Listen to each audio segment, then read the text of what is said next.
Hello students, very good morning. Yesterday we have finished up with the unit number 3, liquidation of company.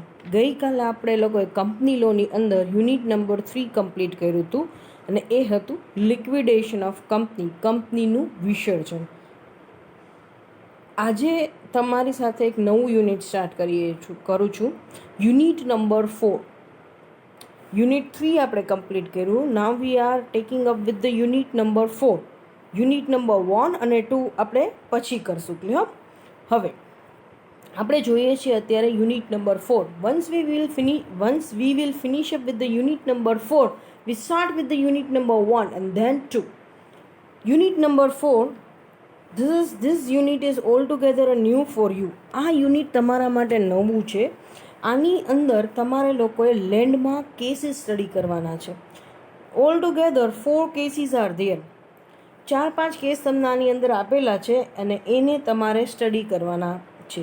સો ચેપ્ટરનું નામ જ એ છે unit 4 consist only single chapter. એક જ chapter છે. 4-5 cases હું જે કહું છું એ કેસ સ્ટડી જ ખાલી ભણવાનું છે, બીજું આની અંદર કાંઈ જ નથી. યુનિટનું નામ જ એ છે case study on company law. Company ઉપર કેસ લોઝ થયા છે. આ જે કેસ સ્ટડી તમે જે ભણશો આ મેટર ફેક્ટ બનેલી છે. આ કેસીસ ખરેખર ફાઇલ થયા છે અને આ કેસીસના જજમેન્ટ લેન્ડમાર્ક જજમેન્ટ છે અને આના ઉપરથી જ કંપનીઝ એક્ટની પ્રોવિઝન્સ આવેલી છે. સો કંપનીઝ એક્ટની જે કોઈ પ્રોવિઝન્સ છે એ પ્રોવિઝનને આ જજમેન્ટ સપોર્ટ કરે છે કે ઓકે આ પ્રોવિઝન્સ છે એનું આ જજમેન્ટ, અને આ જજમેન્ટ ઉપરથી આ પ્રોવિઝન્સ કન્ફર્મ થઈ કાં તો પ્રોવિઝન્સ આવી છે એની વાત છે. ક્લિયર? સો મેં તમને કીધું હતું એવી રીતના કે ભાઈ ગઈકાલે જ આપણે વાત કરી હતી, તમને કીધું હતું કે before we start with the unit number 4, just refer the unit number 1 and the unit number 2 of a company law 1. Company law 1નું યુનિટ 1 હતું, that is the introduction to the joint stock company, અને second હતું memorandum of association અને article of association. આ બે વસ્તુઓ મેં તમને કીધું હતું રિફર કરી લેજો. મેમોરેન્ડમ, આર્ટિકલ અને પ્રોસ્પેક્ટસના કન્સેપ્ટ, આખા ચેપ્ટર રિફર કરવાની વાત નહોતી, જસ્ટ કન્સેપ્ટ મેં તમને કીધું હતું રિફર કરી લેજો. અને યુનિટ નંબર 1નો introduction to the joint stock company એના કન્સેપ્ટ તમે રિફર કરી લેજો. કારણ કે જ્યાં સુધી તમારા પાસે કન્સેપ્ટ ક્લેરિટી નહીં હોય ત્યાં સુધી શું થશે કે if I explain the things then even in that particular way you are not able to get the things. So અહીંયા શું કહેવામાં આવે છે કે ભાઈ first one, that is the first case આપણે લોકો જોઈએ છીએ ત્યારે ફર્સ્ટ કેસ એનાલાઇઝ કરી છે, that is the Salomon versus Salomon. આ તમારા unit 1 introduction to the joint stock કંપનીનો લેન્ડમાર્ક કેસ છે યુનિટ 1નો. ક્લિયર? જે લાસ્ટ સેમિસ્ટરમાં તમે યુનિટ 1 ભણી ગયા introduction to the joint stock company, એની અંદર આ પહેલો જ કેસ ભણવાનો આવે છે. એના બેઝ ઉપર એક કેરેક્ટરિસ્ટિક્સ પણ તમે ભણી ગયા હતા, separate legal entity. Clear? So આ જે કેસ છે separate existence of company, separate legal એક્ઝિસ્ટન્સનો કેસ છે. But before starting with the case analysis I would like to explain the certain provisions of semester 1. આપણે સેમિસ્ટર 1નું ફટાફટ કન્સેપ્ટનું એક revision લઈ લેશું so you easily gate the things. Clear? આપણે લોકોએ first સેમિસ્ટરની અંદર એવું જોયું હતું કે ભાઈ સોલ પ્રોપ્રાઇટરશિપ છે તો એની અંદર owner is considered as a owner and એ જ છે એ જ બધી વસ્તુ છે. ઓનર એન્ડ ધ ફર્મ, પેઢી અને માલિક બંને એક છે. Owner and the firm both are considered as a single entity. ભાગીદારી પેઢીમાં પણ એ જ વસ્તુ છે.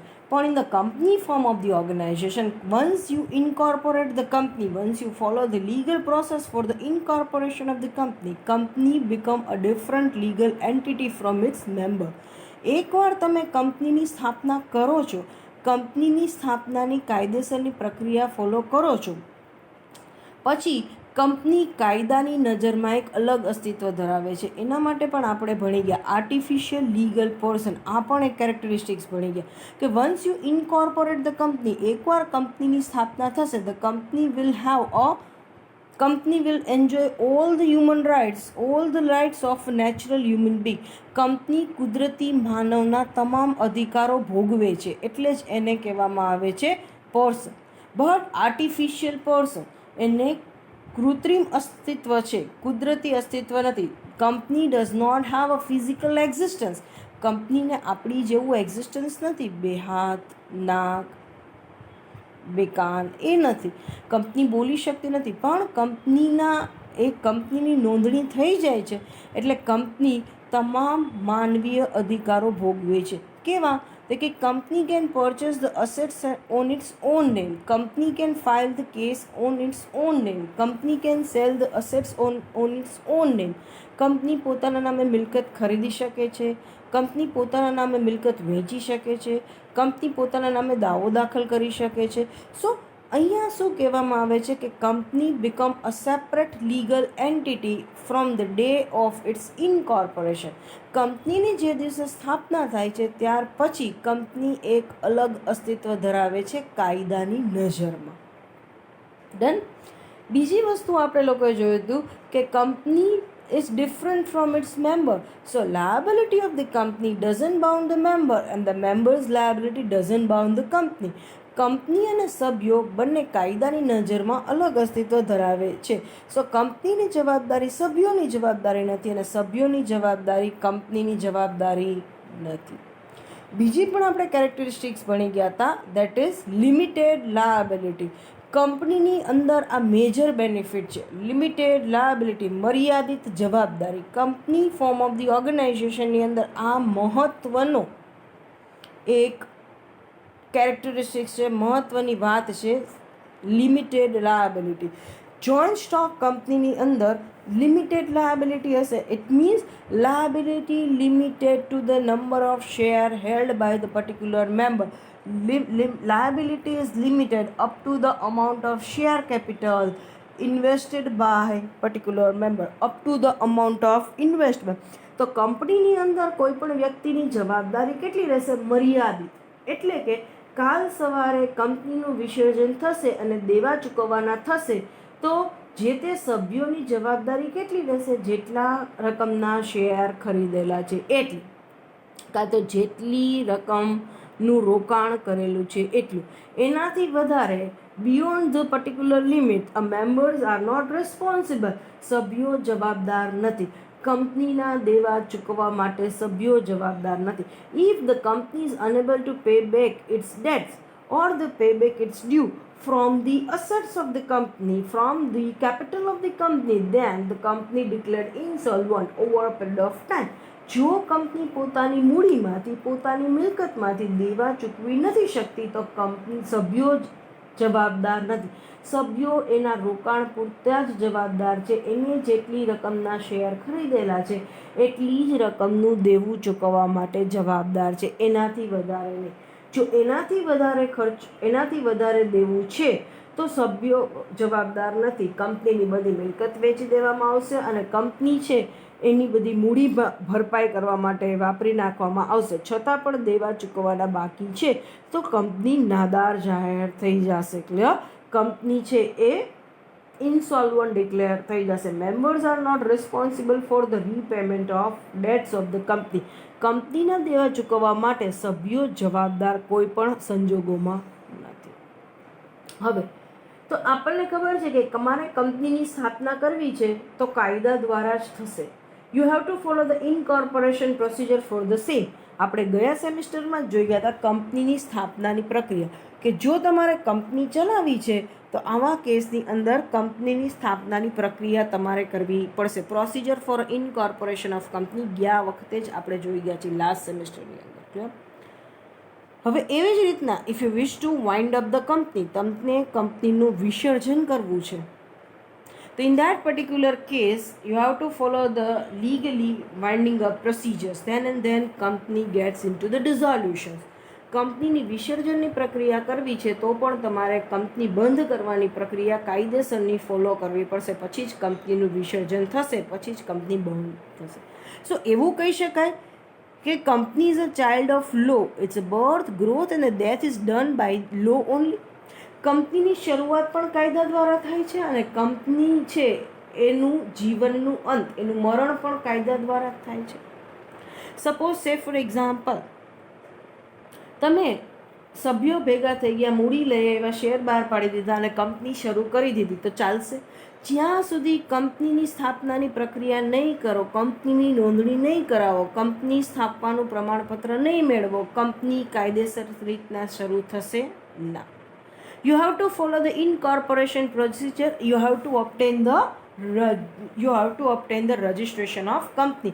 કંપનીની નોંધણી લેવી જ પડશે, કંપનીની નોંધણી કરાવવી જ પડશે, કંપનીની સ્થાપનાનું સર્ટિફિકેટ લેવું જ પડશે. એવી જ રીતના સપોઝ સે ફોર એક્ઝામ્પલ, બધા મેમ્બર્સ કંપનીમાંથી નીકળી જાય છે, ઇટ મીન્સ કંપની બંધ થઈ ગઈ? ના, કંપનીનું વર્કિંગ બંધ થઈ જશે, કંપનીની કાર્યવાહી બંધ થઈ જશે, but the on paper company will remain into existence. કંપની શરૂ જ રહેશે કાયદેસર રીતના, until and unless you will not go for liquidation procedure. જ્યાં સુધી તમે કંપનીની વિસર્જનની પ્રક્રિયા કાયદેસર રીતના નહીં કરાવો, એની નોંધણી કેન્સલ નહીં કરાવો, કંપનીનું નામ ઓન પેપર બોલતું રહેશે. ક્લિયર? સો આ આપણને ખબર પડી ગઈ કે birth and the death of the company is in the hand of law. બીજી વસ્તુ અહીંયા આપણે જોઈએ છીએ, શું કહે છે? Company is an artificial invisible, એટલે દેખાય નહીં એવા, વિઝિબલ એટલે દેખી શકાય એવું, ઇનવિઝિબલ ન દેખી શકાય એવું, ઇનટેન્જિબલ ન દેખી શકાય પણ you can feel it person in the eye of law. Company છે એ કેવું છે, અસ્તિત્વ ધરાવે છે? કૃત્રિમ કે કુદરતી? આપણે લોકો છે એ કુદરતી અસ્તિત્વ ધરાવીએ છીએ, કુદરતી માનવ છીએ. જ્યારે company is an artificial person, as the company does not have a existence, physical existence, કંપનીનું શારીરિક અસ્તિત્વ નથી, એટલે એને કેવા માનવી તરીકે ઓળખવામાં આવે છે? આર્ટિફિશિયલ પર્સન, કૃત્રિમ માનવતા. Thus, the company differs itself from the partnership firm because the partnership firm does not have the legal existence. Company છે એ એકાંકી પેઢી અને ભાગીદારી પેઢી કરતાં અલગ છે, કારણ કે કંપનીની અંદર શું છે? Company is different from its member, have a separate legal entity. Company પોતાનું અલગ અસ્તિત્વ ધરાવે છે સભ્યો કરતાં. કંપનીની નોંધણી થશે એટલે કંપની સભ્યો કરતાં એક અલગ અસ્તિત્વ ધરાવે છે કાયદાની નજરમાં, જે એકાંકી પેઢીમાં અને ભાગીદારી પેઢીમાં બનતું નથી. ભાગીદારી પેઢીની અંદર અને એકાંકી પેઢીની અંદર માલિક અને પેઢી, ઓલામાં ભાગીદારો અને પેઢી બંને લોકો એક જ અસ્તિત્વ ધરાવે છે. જે માલિકનું છે એ પેઢીનું છે, પેઢીનું છે એ માલિકનું છે. માલિકની મૂડી છે એ પેઢીની મૂડી છે, પેઢીની મૂડી છે એ માલિકની મૂડી છે. લ્યો, માલિકની જવાબદારી પેઢીની જવાબદારી, પેઢીની જવાબદારી માલિકની જવાબદારી. જ્યારે કંપનીની અંદર આ વસ્તુ છે નહીં. સો ઓન રજિસ્ટ્રેશન્સ નોંધણી થઈ જશે એટલે કંપની સભ્યો કરતાં અલગ અસ્તિત્વ ધરાવે છે. સભ્યોની જવાબદારી ફિક્સ થઈ જશે, મર્યાદિત થઈ જશે. કેટલી? અમાઉન્ટ ઓફ કેપિટલ કન્ટ્રીબ્યુશન, જેટલી રકમની મૂડી રોકી છે, જેટલા શેર ખરીદેલા છે એટલી એની જવાબદારી, જેટલું રોકાણ કરેલું છે એટલી જવાબદારી. સપોઝ સે ફોર એક્ઝામ્પલ, મેં 100 રૂપિયાનો શેર ખરીદ્યો છે, તો મારી જવાબદારી કેટલી રૂપીસની થશે? 100 રૂપીસની. પછી કંપનીને 1000 રૂપિયાનું નુકસાન થયું છે, તો મારે કંપનીનું વિસર્જન થાય છે, તો મેં 100 રૂપિયાના શેર ખરીદ્યા છે એટલે મારી જવાબદારી કેટલા રૂપિયા સુધીની થશે? 100 રૂપિયા સુધીની. તો હું 100 રૂપિયા સુધીનું ચૂકવી દઈશ પૈસા, પછી કોઈ મારી જવાબદારી નથી. પછીના 900 રૂપિયા કંપની એની મિલકતમાંથી ચૂકવવા પડશે. પણ કંપનીની બધી જ મૂડી વપરાઈ ગઈ, કંપનીની બધી જ મિલકત વેચાઈ ગઈ, પણ છતાં 800 રૂપિયા જ એમાંથી રિકવર થયા. 800ના ચૂકવવાના બાકી હતા એ ચૂકવી દીધા, હજી 100 રૂપિયા બાકી છે, તો ફરી સભ્યોની જવાબદારી આવશે? ના, સભ્યો આમાં વ્યક્તિગત રીતના જવાબદાર નથી. કંપની નાદાર જાહેર થઈ જશે અને 100 રૂપિયા ઘાલખાત, બેડ ડેટ રાખો છો ને તમે, ઘાલખાત ખાતે માંડી વળાશે. સો અહીંયા યાદ રાખવાનું, for the repayments of the dues of the company members are not personally liable. કંપનીના દેવા ચૂકવવા માટે સભ્યો વ્યક્તિગત રીતના જવાબદાર નથી. સભ્યોની વ્યક્તિગત મિલકત કંપનીના દેવા ચૂકવવા માટે જવાબદાર નથી. જો કંપની પાસે દેવા ચૂકવવાના પૈસા નહીં હોય તો company will be declared as insolvent, company નાદાર જાહેર થઈ જશે. હવે આ કેસ છે સોલમન વર્સિસ સોલમનનો કેસ છે, એમાં કંઈક મેટર ઓફ ફેક્ટ આવી રીતના છે. તમે આ કેસને થોડું સ્ટોરીના ફોર્મમાં સમજો તો તમને યાદ રહી જશે, અને નરેટ કરવો તમને એક્ઝામ્સમાં આખો કેસ લખવો તમને ઇઝી રહેશે. બધા કેસ પતી જશે પછી હું તમને કહીશ કે તમારે આ કેસ લખવાના એક્ઝામમાં કેવી રીતના છે. ખાલી અત્યારે કેસ સમજી લો બધા, એ મહત્વનું છે. હવે સોલમન વર્સિસ સોલમનના કેસમાં શું હતું કે સોલમન એક બિઝનેસ કરતો હતો, શૂ મેન્યુફેક્ચરિંગ, બૂટ બનાવવાનો ધંધો કરતો હતો. હવે એને એક કંપનીની સ્થાપના કરવાનું વિચાર કર્યો, એટલે એને એનો બિઝનેસ કંપનીને વેચી દીધો. એને પોતાના નામે જ કંપની મીન્સ પોતાના બિઝનેસ પહેલાં એ પોતે સોલ પ્રોપરાઇટરશિપ ચલાવતો હતો. હવે એને કંપની બનાવી, એને પોતાનો ધંધો કંપનીને વેચી દીધો. ક્લિયર? અને કંપની શરૂ કરો છો તો તમને ખબર છે કે તમે જો પ્રાઇવેટ કંપની શરૂઆત કરો છો તો minimum 2 members are required. In case of a public company minimum 7 members are required. જો તમે કંપનીની શરૂઆત કરો છો તો ઓછામાં ઓછા પ્રાઇવેટ ખાનગી કંપનીની શરૂઆત કરતા હોય તો 2 સભ્યોની જરૂર છે, અને જાહેર કંપનીની શરૂઆત કરતા હોય તો ઓછામાં ઓછા 7 સભ્યોની જરૂર છે. આપણે ડમી મેમ્બર્સ પણ જોયું હતું, ડમી કંપની. ક્લિયર? એની અંદર આપણે જોયું હતું વન મેન કંપની જોયું હતું, તમને યાદ હોય તો ટાઈપ્સ ઓફ કંપનીની અંદર એમાં આપણે લખ્યું હતું એક જ વ્યક્તિ કંપનીમાં ખરેખર શેર હોલ્ડર હોય છે, મેમ્બર હોય છે, બાકી બધા ડમી મેમ્બર્સ હોય છે. Clear? Single person hold the majority of shares, અને એ એક જ વ્યક્તિ ધંધો ચાલુ રાખે છે, ધંધો ચલાવે છે. બાકીના વ્યક્તિ ખાલી ને ખાલી કાયદેસરની રિક્વાયરમેન્ટ પૂરી કરવા માટે ડમી મેમ્બર્સ હોય છે. તો અહીંયા સભ્યો બનાવવા માટે એને કોઈ બહારના સભ્યો ન લીધા, પણ સોલમને શું કર્યું, સોલમન ખુદ, એમના વાઈફ, એમના ડોટર અને 4 સન, થઈ ગયા 7 જણા. 4 દીકરાઓ, એમની દીકરી, એમના વાઈફ અને પોતે ખુદ 7 જણા થઈ ગયા. એમ એને સભ્યો બનાવ્યા અને બધાના નામે શેર કર્યા એક. બરાબર? બધાના નામે એને શેર કર્યા. હવે આખો બિઝનેસ છે એને 30,000 પાઉન્ડમાં વેચ્યો. 30,000 પાઉન્ડમાંથી એને 20,000 શેર કેપિટલ દેખાડી અને 10,000 બોરોડ કેપિટલમાં ડિબેન્ચર દેખાડ્યા. કે 20,000ના શેર બહાર પાડ્યા અને 10,000 કંપનીને 30,000ની મૂડી ઊભી કરવી હતી. 20,000ના શેર બહાર પાડ્યા અને 10,000ના શું બહાર પાડ્યા, ડિબેન્ચર બહાર પાડ્યા. Clear? So the company had to pay him back 30,000 pound as a price of his business. So company બનાવી અને કંપનીને પોતાનો ધંધો વેચ્યો એટલે કંપનીએ સામે પૈસા આપવા પડે ને 30,000 પાઉન્ડ. પણ એની જગ્યાએ એને કંપની પાસેથી શું લીધું, 20,000 પાઉન્ડના શેર અને 10,000 પાઉન્ડના ડિબેન્ચર. અને he become the secured creditors. Secured creditor, સલામત ક્રેડિટર બની ગયો. અને he become the managing directors of company. કંપનીના મેનેજિંગ ડિરેક્ટર બની ગયા. ક્લિયર? હવે ઇન શોર્ટ આટલી વસ્તુ યાદ રાખો કે સોલમન પોતાનો શું બિઝનેસ ચલાવતો હતો, સોલ પ્રોપ્રાઇટરશિપના ફોર્મમાં એકાંકી પેઢી તરીકે પોતાનો ધંધો ચલાવતો હતો, બૂટ બનાવવાનો.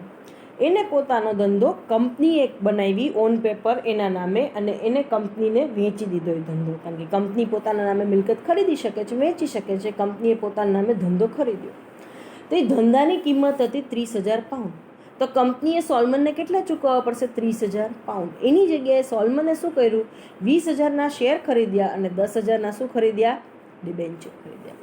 પોતાની અંદર કંપની ચલાવવા માટે સભ્યોની જરૂર હતી તો પોતે શું કર્યું, ઘરના લોકોને સભ્યો તરીકે દર્શાવ્યા. એમના 4 સન, ડોટર, સોલમનના વાઈફ અને સોલમન ખુદ, એવી રીતના સભ્યો બન્યા. બધાના નામે એને એક શેર કરી દીધો. ક્લિયર? અને બાકીના બધા શેર કોના નામે દર્શાવ્યા, સોલમનના નામે દર્શાવ્યા. પછી 10,000ની એને ઉછીની મૂડી રાખી. ઉછીની મૂડી માટે ડિબેન્ચર રાખ્યા. એ કેવા હતા, સિક્યોર ડિબેન્ચર. ક્લિયર? સલામતીવાળા ડિબેન્ચર, એટલે કે ડિબેન્ચરની સામે કોઈક સિક્યોરિટી રાખી છે.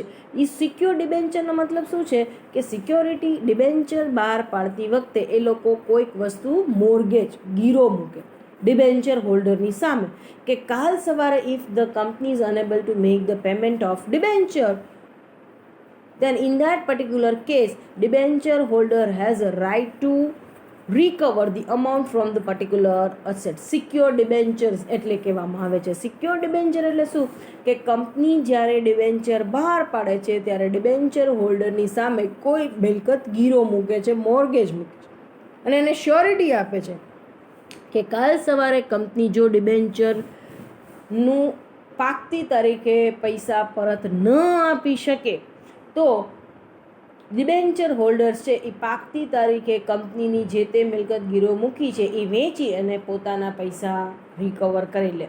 એ સિક્યોર ડિબેન્ચર. હવે એની ધીમે ધીમે કંપની આગળ ચાલતી હતી, પણ over a period of time the financial condition of the company started declining. ધીમે ધીમે કંપનીની નાણાકીય પરિસ્થિતિ લથડતી જતી હતી. એટલે સોલ્મને વિચાર્યું કે હવે કંપની વધારે ચલાવી હિતાવહ નથી. Company now going toward the insolvency, company નાદારીના સ્ટેજ તરફ જઈ રહી છે. કંપની હવે ચલાવી હિતાવહ નથી. કંપનીની નાણાકીય પરિસ્થિતિ લથડતી જતી હતી, કંપની ફડચામાં જતી હતી. એટલે એને વિચાર્યું કે કંપનીને વેચી નાખવી છે. જ્યારે કંપની ચાલતી હતી ત્યારે એને 7,000 રૂપિયા બીજા પણ બહારથી લીધા હતા in the form of borrowed capital. ઉછીની મૂડી તરીકે 7,000 બીજા લોકો પાસેથી પણ એને લીધા હતા, અને દે વેર અનસિક્યોર્ડ ક્રેડિટર. એ લોકો કેવા હતા? અનસિક્યોર્ડ ક્રેડિટર્સ હતા. એને બહારથી પણ રૂપિયા લીધેલા હતા, અને એ લોકો કેવા હતા? Unsecured creditor. હવે કંપની તો ફડચામાં જઈ રહી છે, ધીમે ધીમે કંપની લોસ મેકિંગ થઈ રહી છે. એટલે સોલ્મને વિચાર્યું કે now it is not feasible to run the company anymore, let's wind up the company, let's liquidate the company. હવે કંપની ધીમે ધીમે ફડચામાં જઈ રહી છે તો કંપનીને ચલાવવું હિતાવહ નથી, કંપનીને ચલાવવું યોગ્ય નથી, તો ચલો કંપનીનું વિસર્જન કરી નાખીએ. So at the time of the liquidations, કંપનીનું જ્યારે વિસર્જન થાય ત્યારે શું થાય કે જે કોઈને ચૂકવવાના છે એ કંપનીએ બધા ચૂકવવાના છે, અને ઓન પેપર કંપનીની મિલકત ઝીરો કરવાની છે. જવાબદારી અને મિલકતને સરખા કરી અને કંપની બંધ કરવાની છે. તો જ્યારે કંપનીનું વિસર્જન થાય ત્યારે સૌથી પહેલી ચૂકવણી કોને થાય? ઓનરશિપ ફંડવાળાને, ઇક્વિટીવાળાને થાય કે બોરોડ કેપિટલવાળા જેને લીધા હોય એને થાય? તો કે જેની પાસેથી બોરોડ કેપિટલ લીધે છે એની પાસે. ઉછીની મૂડી પહેલાં કંપની ચૂકવશે, પછી કંપની પાસે પૈસા વધશે તો માલિકીની મૂડી ચૂકવશે. એટલે જ્યારે કંપનીનું વિસર્જન થાય ત્યારે સૌથી પહેલું કોને પે થશે? તે કે સિક્યોર્ડ ક્રેડિટર્સ. પછી જો પૈસા વધશે તો કોનો વારો આવશે? Unsecured creditors. પછી જો પૈસા વધશે તો કોનો વારો આવશે? પ્રેફરન્સ શેર જો બહાર પાડ્યા હશે તો પ્રેફરન્સ શેર હોલ્ડર્સનો. પછી જો પૈસા વધશે તો ઇક્વિટી શેર હોલ્ડર્સને પૈસા મળશે. This is the sequence that they have to follow. હવે શું થયું? At the time of the liquidation of the company held the assets worth ₹6,000 only. હવે એની પાસે ખાલી ને ખાલી 6,000 રૂપિયા જ છે. કંપનીનું વિસર્જન થાય છે ત્યારે 7,000 તો એને બહારથી ઉછીની મૂડી તરીકે પણ લીધા હતા. તો કંપનીના ચોપડે ટોટલ કેટલા બોલતા હોવા જોઈએ? 20,000 રૂપિયા શેર કેપિટલના, 10,000 રૂપિયા ડિબેન્ચરના, અને 7,000 બીજા એને બહારથી અનસિક્યોર ક્રેડિટર તરીકે લીધા હતા. અનસિક્યોર ક્રેડિટર્સના ઊભા કરેલા રૂપિયા હતા 7,000. હવે કંપની જ્યારે બંધ કરવામાં આવે છે ત્યારે અકાઉન્ટ ક્લોઝ થાય છે કંપનીના. ખાલી ને ખાલી કંપનીની નામે મિલકત કેટલા છે? 6,000 પાઉન્ડ. એ 6,000 પાઉન્ડ સોલ્મને લઈ લીધા. એટલે જે અનસિક્યોર્ડ બહારના ક્રેડિટર હતા એ લોકોએ કોર્ટમાં દાવો દાખલ કર્યો કે 6,000 રૂપિયામાંથી જો કંપનીના છેલ્લે અકાઉન્ટ ક્લોઝ કરતા 6,000 રૂપિયા છે તો 6,000માં સોલ્મનનો પહેલો રાઇટ ન લાગે, કારણ કે સોલ્મનની જ તો કંપની છે. સોલ્મને પહેલાં ઉછીના ચૂકવવા પડશે, પછી પૈસા વધે તો સોલ્મને રાખવાના. પહેલાં અમારા ઉછીના લીધેલા છે એ ચૂકવી દેવાના રહેશે. એટલે જે અનસિક્યોર્ડ ક્રેડિટર હતા એ લોકોએ કેસ ફાઇલ કર્યો કોર્ટની અંદર. કે સોલમનનો અધિકાર 6,000 પાઉન્ડ ઉપર ન લાગે, એને અમને ચૂકવવાના થશે, એને પહેલાં અમને ચૂકવી દેવાના રહેશે. હવે આ કોર્ટ પહેલાં લોઅર કોર્ટમાં, નીચલી કોર્ટમાં કેસ ગયો. ત્યાં બધી વસ્તુઓનું ડિસ્કશન્સ થયું અને બધી મેટર પ્રેઝન્ટ થઈ. તો lower court has accepted the presentations. Judgement શું આવ્યું? The creditor of the company presented that the company on the Salomon were the one and the same. Company અને સોલમન તો એક જ છે, તો સોલમને તો માલિકીની મૂડી, સોલમન તો માલિક છે, તો 6,000 રૂપિયા એને પહેલાં દેવાના ચૂકવવાના બાકી છે, એ ચૂકવવાના રહેશે, એને પોતાની પાસે રાખવાના રહેશે નહીં. The incorporation of the company was just cheating. કંપનીની સ્થાપના છે એ તો ચીટિંગ છે.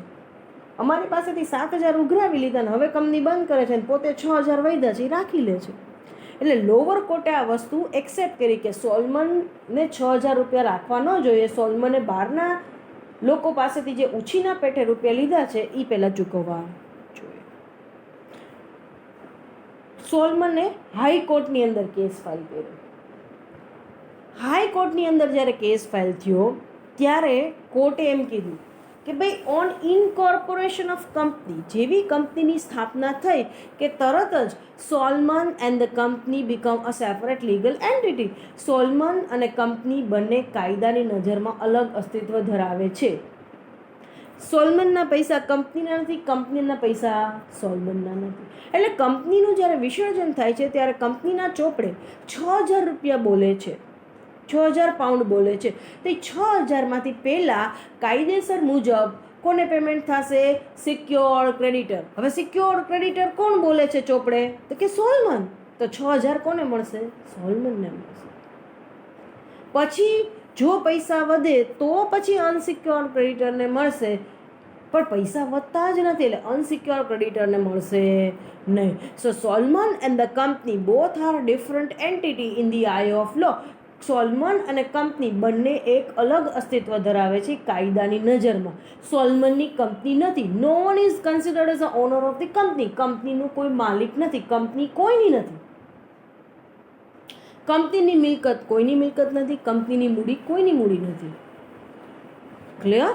સો આ હતું એક કેસ જેની અંદરથી આ એક લેન્ડમાર્ક જજમેન્ટ આવ્યું કે on incorporations company become a separate legal entity.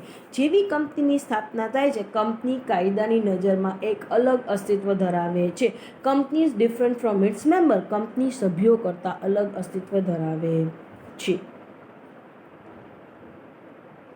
So judgment શું આવ્યું? The lower court has accepted the presentation that the incorporation of the company was just a stunt. But the House of Lords, High Court શું કહે છે? Cancelled the judgment of the lower court with the complete majority and held that the company right from its birth hold the separate legal existence and the personality different from its member. It is not the liability of member to pay back the dues. હવે તો એ લોકો એમ કહે છે કે સોલમને અમારી પાસેથી ઉછીના લીધા હતા, 7,000 રૂપિયા તો સોલમનને કયો ભરે, એની વ્યક્તિગત મિલકત વેચીએ. ત્યારે એને એમ કીધું કે Salomon and company both are different. કંપનીના દેવા સોલમનના દેવા નથી અને સોલમનના દેવા કંપનીના દેવા નથી. કંપનીની જવાબદારી સોલમનની નથી, સોલમનની જવાબદારી કંપનીની નથી. એને કંપનીના નામે લીધા હતા, કંપનીએ લીધા હતા, સોલમને વ્યક્તિગત લીધા નથી. એટલે સોલમન જવાબદાર નથી. So Salomon does not have any personal liability to pay the dues of the company. This is all about the first case. આપણે ફર્સ્ટ કેસ અહીંયા કમ્પ્લીટ કર્યો. Next session onward we'll start with the another case. Thank you so much for this session.